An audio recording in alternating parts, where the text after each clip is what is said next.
ഒരു ശബ്ദമായി P V Anwar അവിടെ ഉണ്ടാവും.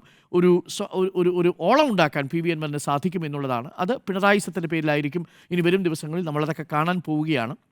അതാണ് ഏറ്റവും പ്രധാനപ്പെട്ട കാര്യം. ഇനി ഞാൻ ഒരു കാര്യം കൂടി പറഞ്ഞു നിർത്താം. ഇതിൽ ബി ജെ പിക്ക് എന്തെങ്കിലും നഷ്ടപ്പെടാനുണ്ടോ എന്ന് ചോദിച്ചാൽ ബി ജെ പി ഇതിനകം തന്നെ ഇടപെടലും നഷ്ടപ്പെട്ടിരിക്കുകയാണ്. ഞാൻ ഇന്നലെ പറയാതെ പോയൊരു കണക്കുണ്ട്. അവണിശ്ശേരി പഞ്ചായത്ത് സുരേഷ് ഗോപി ദത്തെടുത്ത പഞ്ചായത്താണ്. ആ പഞ്ചായത്തിൽ നിന്നിപ്പോൾ ഒറ്റക്കക്ഷി ബി ജെ പി അല്ല. ബി ജെ പിയിലെ സുരേഷ് ഗോപി ദത്തെടുത്ത പഞ്ചായത്തിൽ പോലും ബി ജെ പിക്ക് ഒന്നാം സ്ഥാനത്തേക്ക് എത്താൻ സാധിച്ചിട്ടില്ല. അവിടെ എൻ ഡി എയുടെ വൈസ് ചെയർമാൻ യു ഡി എഫിലേക്ക് പോകുന്നു എന്നൊരു ചർച്ചയ്ക്ക് ഒരു നരേഷന് തുടക്കം അവിടെ കുറിക്കാൻ സാധിച്ചത്.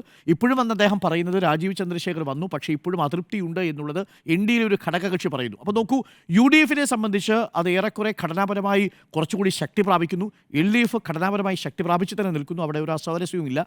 എൻ ഡി എയിൽ മാത്രമാണ് അസ്വാരസ്യമുള്ളത്. അത് വിഷ്ണുപുരം ചന്ദ്രശേഖരൻ നിന്ന് പറയുകയും ചെയ്തു എന്നുള്ളതാണ്. അപ്പോൾ അതുകൊണ്ട് തുടക്കം പാളിയു എന്ന ചോദ്യത്തിന് യു ഡി എഫിൻ്റെ തുടക്കം ഈ ഘട്ടത്തിൽ പാളിയിട്ടില്ല എന്ന് തന്നെയാണ് എൻ്റെ ടേക്ക്.